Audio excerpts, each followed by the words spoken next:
ராஜபுத்திரன் பிரபு அவர்களே, ஐயா வரல,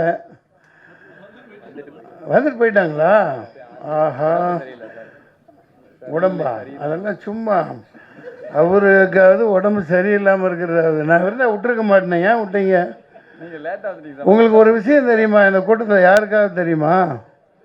அதாவது அவர் அளவுக்கு இந்தியாவிலேயே குதிரை ஓட்டக்கூடிய ஆள் யாருமே இல்லை. ஜெயச்சந்திரன் சார் வணக்கம். பிரபு சார் கேப்டனே மிரண்டிருக்கார். பெங்களூரில் பயங்கரமாக படிக்கல, ட்ரைனிங் எடுத்தவர். குதிரை செத்தாலும் அவர் இறங்க மாட்டார், கீழே பறப்பார். 120 கிலோமீட்டர் ஸ்பீடில் பறப்பார் பிரபு சார். அவருக்கு போய் உடம்பு சரியில்லைன்னா எப்படி? இன்னொன்றும் நம்ம அப்படியே விஷயங்கள் மறந்துடுவேன், சொல்லிட்டு போகணும். ஒரு சில படங்கள் குதிரைக்கு முக்கியத்துவமாக கண்டா ஏதோ வர சொல், இந்த மாதிரிலாம் படங்கள் வந்தது. கதாநாயகர்கள் குதிரை ஓட்ட கற்றுக்குங்க முதல்ல. ஏன்னா அந்த கன்ராஜ், இப்போ டைமண்ட் பாபு சார் கன்ராஜ் தானே, ஆவணி 40 குதிரைக்கு மேலே வச்சுருக்காங்க. எங்கிட்ட தென்னவன், அவங்கெல்லாம் பாவம் குதிரைக்கு கொல்லி எப்படி போடுவாங்க. கதாநாயகர்கள்லாம் பில்டப்லேயே வாழ்ந்துட்டு போகிறாங்க. ஒரு குதிரை ஓட்டுற சீனா குதிரை கற்றுக்கணும்.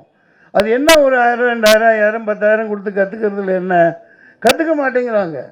பில்டப்லேயே ஓடிட்டு இருக்குது, பில்டப்லேயே எல்லாம் ஓடுது. குதிரையும் பிழைக்கும், அவங்களும் பிழைப்பாங்க. அதனால் இது ஒரு தகவலாக இனிமேல் வர்ற கதாநாயகர்கள்